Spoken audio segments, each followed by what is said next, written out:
اللهم صل على سيدنا ومولانا محمد وبارك وسلم صلاة وسلام عليك يا رسول الله صلى الله تعالى عليه وسلم. اللہ تعالی کا فرمان اللہ عز و جل ارشاد فرما رہا ہے وما لكم ألا تأكلوا مما ذكر اسم الله عليه وقد فصل لكم ما حرم عليكم إلا ما اضطررتم إليه وإن كثيرا لا يضلون بأهوائهم بغير علم إن ربك هو أعلم بالمعتدين وذروا ظاهر الإثم وباطنه إن الذين يكسبون الإثم سيجزون بما كانوا يقترفون ولا تأكلوا مما لم يذكر اسم الله عليه وإنه لفسق وإن الشياطين ليوحون إلى أوليائهم ليجادلوكم وَإِنْ عَتَعْتُمُوهُمْ إِنَّكُمْ لَمُشْرِكُونَ. پروردگار عالم ارشاد فرما رہا ہے وَمَا لَكُمْ أَلَّا تَأْكُلُوا مِمَّا ذُكِرَ اسْمُ اللَّهِ عَلَيْهِ. اللہ فرماتا ہے اور تمہیں کیا ہوا کہ اس میں سے نہ کھاؤ، اور تمہیں کیا ہوا کہ اس میں سے نہ کھاؤ جس پر اللہ کا نام نہ لیا گیا، جس پر اللہ کا نام نہ لیا گیا. کہتے ہیں وہ ذبیحہ حلال نہیں جس پر اللہ کا نام نہ لیا گیا. کوئی بھی ہو ذبیحہ اسی وقت حلال ہو سکتا ہے کہ جس پر اللہ اکبر پڑھا گیا. آج کل جیسے دیکھا جاتا ہے قلال وغیرہ ہیں جو قصاب ہیں جو بکرے کو ذبح کرتے ہیں، تو کہتے ہیں غیر قوم کے لوگ بھی اس میں زیادہ ہیں، جو قلال ہیں جو قصاب ہیں جو اس طرح سے جو ہے گوشت کو بیچتے ہیں مارکیٹ کے اندر. تو کہہ رہے ہیں کہ اب کیا ان کا ذبیحہ حلال ہے یا حرام ہے؟ اب کہہ رہے ہیں کہ وہ تو کافر ہے، وہ تو کافر ہے، وہ اسلام نہیں لایا ہے، وہ دین اسلام میں نہیں ہے، وہ کافر ہے، تو اس کا ذبیحہ کیسے حلال ہو سکتا ہے؟ ذبیحہ حلال ہونے کے لیے مسلمان کا ہونا ضروری ہے. جو لا الہ الا اللہ محمد رسول اللہ کا کلمہ پڑھتا ہو اسی کا ذبیحہ حلال ہے. اور جس جانور پہ بسم اللہ اللہ اکبر کہہ کر کے اس کو ذبح کیا گیا، یعنی اللہ کے نام سے ذبح کیا گیا، تو وہ ذبیحہ حلال ہو گیا. اب اس ذبیحے کے گوشت کو، اس جانور کے گوشت کو کھا سکتے ہیں، ورنہ وہ ذبیحہ ہمارے لیے حلال نہیں ہے. ہاں وہ قلال، وہ قصاص جو گوشت کو بیچتا ہے، کسی مسلمان کے ہاتھوں ذبح کرایا یا کسی مسلمان نے ذبح کیا جو لا الہ الا اللہ محمد رسول اللہ کا کلمہ پڑھتا مسلمان ہو، اب کہہ رہے ہیں کہ اس کا ذبیحہ حلال ہو گیا، اس کا ذبیحہ حلال ہو گیا. اب وہ جو ہے گوشت ہم اس سے لے سکتے ہیں، اس سے خرید سکتے ہیں، لے سکتے. ذبیحہ حلال ہے تو، ورنہ نہیں. وہی اللہ نے فرمایا اور تمہیں کیا ہوا کہ اس میں سے نہ کھاؤ جس پر اللہ کا نام نہ لیا گیا. علیہ وقد فصل، اور وہ تم سے مفصل بیان کر چکا، تم سے مفصل تفصیل کے ساتھ اللہ نے بیان فرما دی. لکم ما حرم علیکم الا ما اضطررتم الیہ، جو کچھ تم پر حرام ہوا مگر جب تمہیں اس سے مجبوری، مگر جب اس سے تمہیں مجبوری ہو. جیسے کہ جو ہے شراب حرام ہے، شراب حرام ہے. اب اگر کوئی آپ سے کہہ دے کہ جو ہے شراب جائز ہے، تو آپ کہیں گے کہ جب شراب حرام ہے تو جائز کیسے ہو سکتا ہے؟ تو کہتے ہیں کہ شراب کبھی کبھی بوجہ مجبوری جائز ہے، بوجہ مجبوری جائز ہے. کب جائز ہے اس کے بارے میں بتایا گیا. یعنی کہنے کا مطلب یہ ہے کہ اس طرح سے کیوں فرمایا پروردگار نے، جو کچھ تم پر حرام ہوا مگر جب تمہیں اس سے مجبوری ہو. شراب حرام ہے یا مردار جانور ہے، کہتے ہیں بھوک اتنی شدت کی لگی ہے اور کوئی چیز کھانے کی دستیاب نہیں ہے اور ایک مردار کا گوشت موجود ہے، اس کے علاوہ کوئی چیز نہیں ہے، اور آس پاس میں کسی چیز کی امید بھی نہیں ہے کہ وہ چیز ہمیں مل جائے جس سے ہماری جان بچ جائے، تو کہتے ہیں کہ جان بچانے کے لیے اتنے ہی گوشت کھانا مردار کا جائز ہے جتنے سے آپ کی جان بچ جائے۔ یا کسی جو ہے راستے میں جو ہے رہزن آپ کو ملا، ڈاکو ملا، اور آپ کو پکڑ لیا راستے میں، کہا کہ جو ہے شراب پیو تو ہم آپ کو چھوڑ دیں گے، تو آپ شراب کی بوتل آپ کو دے دی گئی اور آپ کو معلوم ہے کہ اگر ہم شراب نہیں پیے تو یہ ڈاکو ہماری جان لے دیں گے، تو کہہ رہے ہیں کہ اب جان بچانے کے لیے اتنے شراب کو پی لو جس سے آپ کی جان بچ جائے۔ ایسا نہیں کہ جو ہے مزہ آ رہا ہے تو ایک بوتل، دو بوتل، تین بوتل چڑھاتے ہیں، ایسا جائز بالکل نہیں۔ اتنی شراب پی لو جس سے آپ کی جان بچ جائے۔ یہاں جان کو بچانا فرض ہے، یہاں پہ جان کو بچانا فرض ہے، تو اب شراب جو ہے اس وقت میں جو ہے جائز ہوا کہ نہیں ہوا؟ بوجہ مجبوری۔ اگر ہم ایسے کہہ دیں گے کہ شراب جائز ہے تو سب لاٹھی ڈنڈا لے کر کے نکل پڑیں گے مارنے کے لیے، تو کہتے ہیں کہ اس کی حکمت کیا ہے، کیسے جائز ہے، کیوں جائز ہے؟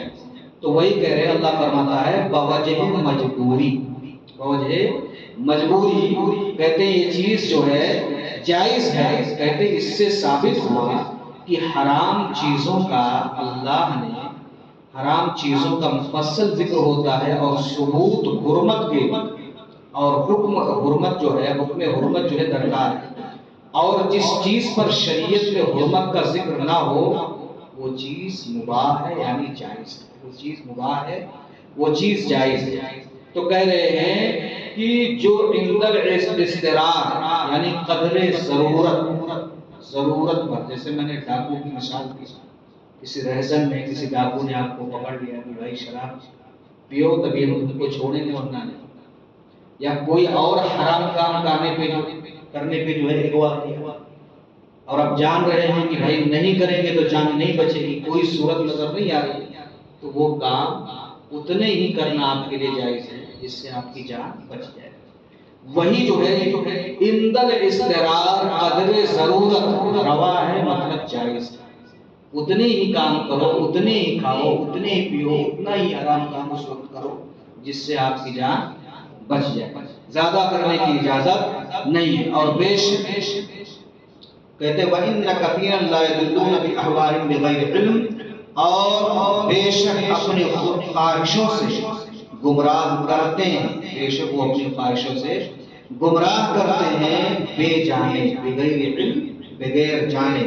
إِنَّ رَبَّكَ هُوَ أَعْلَمُ بِالْمُعْتَدِينَ، بے شک تیرا رب حد سے بڑھنے والوں کو خوب جانتا ہے، حد سے بڑھنے والوں کو خوب جانتا ہے۔ تو بھائی شراب کی بوتل چڑھائے دیا تو اب جان رہے ہیں کہ مطلب ایک گھوٹ سے جان بچ سکتی ہے، تو دو گھوٹ پینے کی کیا ضرورت ہے؟ اب وہ چیز ایک گھوٹ آپ کے لیے حرام ہو گیا، بقدر ضرورت جو ہے جو چیز جائز تھی، تو اللہ فرما رہا ہے کہ میں حد سے بڑھنے والوں کو جانتا ہوں اور دیکھ رہا ہے پروردگار عالم، تو وہی کہہ رہے ہیں بقدر ضرورت، آپ کیا ہیں، آپ کے دل میں کیا ہے، کیا سمجھ کر کے کیے، آپ جانیں، رب جانیں۔ تو کہتے ہیں اللہ حد سے بڑھنے والوں کو خوب جانتا ہے، وَذَرُوا ظَاهِرَ الْإِثْمِ وَبَاطِنَهُ، اور چھوڑ دو کھلا اور چھپا گناہ، چھوڑ دو کھلا اور چھپا گناہ، إِنَّ الَّذِينَ يَكْسِبُونَ الْإِثْمَ، اور جو گناہ کماتے ہیں، سَيُجْزَوْنَ بِمَا كَانُوا يَقْتَرِفُونَ، ان قریب اپنی کمائی کی سزا پائیں گے، ان قریب وہ جو ہے اپنے کمائی کی سزا پائیں گے جو گناہ کرتے ہیں۔ اللہ رب العزت جو ہے، اللہ نے فرمایا فَمَن يَعْمَلْ مِثْقَالَ ذَرَّةٍ خَيْرًا يَرَهُ وَمَن يَعْمَلْ مِثْقَالَ ذَرَّةٍ شَرًّا يَرَهُ، کہ اگر ذرہ برابر نیکی کرو گے تو نیکی کا بدلہ ملے گا، برائی کرو گے تو برائی کا بدلہ ملے گا۔ تو ان قریب جو ہے جو انسانوں نے یا جنہوں نے جو چیزیں کمائی ہے، اگر اعمال صالحہ جمع کیا تو کہتے ہیں اچھا انعام اس کو ملے گا، اور جو برا کیا ہے اس کو برائی کا بدلہ برائی سے دیا جائے گا۔ تو وہی کہہ رہے ہیں کہ عنقریب اپنی کمائی کی وہ سزا پائیں گے جو دنیا میں انہوں نے کمایا۔ وَلَا تَأْكُلُوا مِمَّا لَمْ يُذْكَرِ اسْمُ اللَّهِ عَلَيْهِ وَإِنَّهُ لَفِسْقٌ، اور اسے نہ کھاؤ جس پر اللہ کا نام نہ لیا گیا۔ اللہ کے رسول صلی اللہ علیہ وسلم کی حدیث ہے کہ جس کھانے پر بسم اللہ نہیں پڑھا جاتا ہے اس کھانے پر شیطان شریک ہوتا ہے، آپ کے ساتھ شیطان جو ہے کھانا کھاتا ہے۔ اس لیے سب سے پہلے بسم اللہ وعلی برکت اللہ یا بسم اللہ الرحمن الرحیم کہہ کر کے کھانا شروع کرو۔ تو کہتے ہیں یہ حدیث پاک ہے، اور اللہ نے کیا فرمایا، اور اسے نہ کھاؤ جس پر اللہ کا نام نہ لیا جائے، نہ لیا گیا ہو، علیہ وَإِنَّهُ لَفِسْقٌ، اور بے شک وہ جو ہے حکم عدولی، بے شک جو ہے یہ حکم عدولی ہے۔ وَإِنَّ الشَّيَاطِينَ لَيُوحُونَ إِلَىٰ أَوْلِيَائِهِمْ لِيُجَادِلُوكُمْ، اور بے شک شیطان اپنے دوستوں کے دلوں میں ڈالتے ہیں کہ تم جھگڑو۔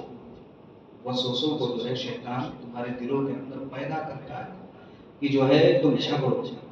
نمازیں ہم کیوں چھوڑتے ہیں؟ نمازیں ہماری کیوں چھوڑتے ہیں؟ شیطان جو ہے وسوساس کو ڈالتا ہے۔ نماز پڑھنے کی ہاتھ درد کر رہا ہے، پاؤں درد کر رہا ہے، کان درد کر رہا ہے، تو کہتے ہیں کہ یہ ساری چیزیں اسی وقت تم کو یاد آتی ہیں، چلو بعد میں پڑھ لیں گے۔ سستی، کسلان جو ہمارے جسم کے اندر پیدا ہوتا ہے، طرح طرح کے خیالات جو نماز کے اندر پیدا ہوتے ہیں۔ ہم نماز میں ہوتے ہیں، فلاں جگہ پہ بیٹھ کر کے سموسے کھا رہے ہوتے ہیں، ذہن کے اندر خیال آتا ہے۔ ہم جو ہے دکان پہ بیٹھ کر کے جو ہے گوشت مرغ مسلم کھا رہے ہوتے ہیں، یہ طرح طرح کے خیالات ذہن کے اندر آتے ہیں۔ تو کہتے ہیں کہ یہ وسوسات، ان وسوسات کو پیدا کرنے والا کون ہے؟ شیطان جو ہے ہمارے ذہنوں کے اندر ان چیزوں کو ڈالتا ہے، ایسے وسوسات کو ڈالتا ہے جس سے آپ کی نماز خراب ہوتی ہے، آپ کے اعمال صالحہ کو وہ خراب کرنا چاہتا ہے، نیکیوں کو وہ جمع کرنے کے لیے کبھی نہیں دے گا، آپ کی جو ہے نیکی کو ہمیشہ خراب کرنے میں لگا ہوا ہے۔ تو ایسے وسوسات کو پیدا کرے، اس کے ذہن میں جو ہے ایسی بات ڈالے گا تمہارے تعلق سے جس سے آپ بدظن ہو جائیں، اور یہ دونوں جو ہے فریقین جو ہے دونوں لڑیں آپس میں، اور بیچ میں شیطان جو ہے مستیاں لے، مذاق اڑائے کہ ہم نے تیرے دو مومن بندوں میں کیسا اختلاف ہے۔ شیطان رب سے وعدہ کر کے آیا ہے کہ میں تیرے دو مومن بندوں میں اختلاف کروں، تو اپنا کام کر رہا ہے۔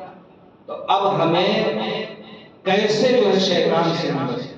اللہ فرماتا ہے ان الشیطان للانسان عدو مبین، یقیناً شیطان جو ہے انسانوں کا کھلا ہوا دشمن، سب سے بڑا دشمن، کھل کر کے وہ سامنے بتایا بھی گیا، اور وہ ہمارے نظروں سے اوجھل رہتا ہے، ہم اسے دیکھ نہیں پاتے لیکن وہ اپنا کام کر گزر جاتا ہے۔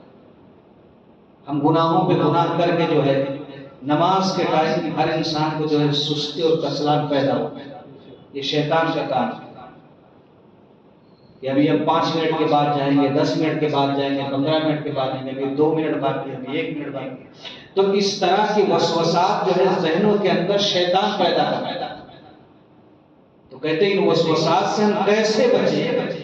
اللہ کے رسول صلی اللہ تعالی وسلم نے فرمایا کہ جب بھی کوئی کام شروع کیا کرو تو بسم اللہ الرحمن الرحیم پڑھ لیا کرو، جو جائز کا ہے۔ تو اس سے جو ہے انسان وسوسات سے بچ جائے گا۔ حضرت زکریا علیہ السلام کو جو ہے یہود و نصارہ نے جو ہے قتل کرنے کے لیے دوڑایا، مارنے، اللہ کے نبی، اور آپ جب ان سے بچ نہ سکے کہ میں کہاں جاؤں، تو آپ نے ایک پیڑ کو دیکھا، اور پیڑ کو دیکھنے کے بعد اس سے مدد مانگی، کہا کہ اے پیڑ تو اپنے سینے میں ہم کو جگہ دے۔ شیطان اوپر پیڑ پہ بیٹھا ہوا تھا، جیسے وہ آئے یہود و نصارہ، کہا کہ جو ہے زکریا اسی پیڑ کے اندر چھپے ہوئے، اس پیڑ کو جو ہے آری سے کاٹنے لگے، کاٹا گیا پیڑ۔ تو کہتے ہیں حضرت زکریا علیہ السلام تک جب وہ آری پہنچا تو آپ نے ایک آہ بھری،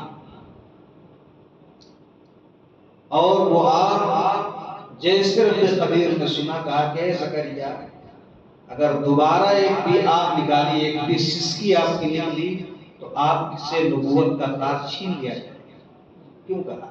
کہا کہ جب تم درخت سے مدد مانگے تو اللہ کے ذریعے سے مدد مانگ لے کہ اللہ تو ہماری حفاظت فرما، تو اللہ تمہاری حفاظت فرما. تم نے درخت سے مدد مانگی. تو شیطان جو ہے جس میں اللہ کا نام شامل نہیں کیا جاتا اس میں غرور کر جائے گا، اور شیطان جو ہے اپنے مقصد میں کامیاب ہو جائے گا. اور جس میں اللہ کا نام جس کام میں شامل کر دیا جایا کرتا ہے شیطان اس کام میں شامل نہیں ہو پاتا ہے اور نہیں ہو سکتا. اسی لیے جو ہے ہر جائز کام کے لیے بسم اللہ الرحمن الرحیم پڑھنا ہمارے لیے ضروری ہے. تو وہی اللہ نے فرمایا کہ وہ تمہارے اندر جو ہے جھگڑوں کو پیدا فرمایا. وَإِنْ عَطَعْتُمُوهُمْ إِنَّكُمْ لَمُشْرِكُونَ، اور اگر تم ان کا کہنا مانو گے تو اس وقت تم مشرک بھی ہو. اگر تم شیطان کے کہنے پہ چلو گے تو تم مشرکوں میں سے ہو جاؤ. اس لیے جو ہے اللہ کی بارگاہ میں دعا ہے کہ مولا تعالی ہم سبوں کو شیاطین کے شر سے مولا محفوظ و معمون عطا فرمائے. حاسدین کے حسد، بدنگاہوں کے بدنگاہی، بدنظروں کی بدنظری، پڑوسیوں کے شر و فساد، ہر طرح کی آفت و بلیات، تمام بلیات سے مولا ہم سب کی تو حفاظت و سیانت عطا فرما. آمین. یا اللہ ہم سب کی حاضریوں کو اپنی بارگاہ میں قبول فرما. آمین. یا اللہ سورہ تبارک الذی کی تلاوت کی گئی، نماز عشاء ادا کی گئی، قرآن مقدسہ پہ مولا وعظ و نصیحت کی گئی. مولا تعالی اس میں ساون قصدن کسی قسم کی خامیاں غلطیاں اور مولا تو اپنے فضل سے معاف فرما. آمین. معاف فرما کر اپنی بارگاہ میں قبولیت کا شرف عطا فرما. اللہ ہم سب کی حاضریوں کو قبول فرما. آمین. الفاتحہ. بسم اللہ الرحمن الرحیم.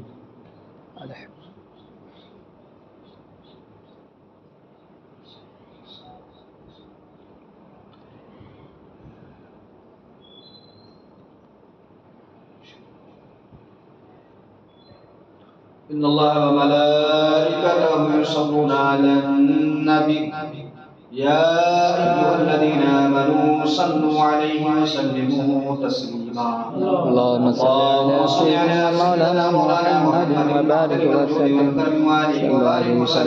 وسلام عليك يا رسول الله صلى الله تعالى عليه وسلم. برحمتك يا ارحم الراحمين. لا اله الا الله.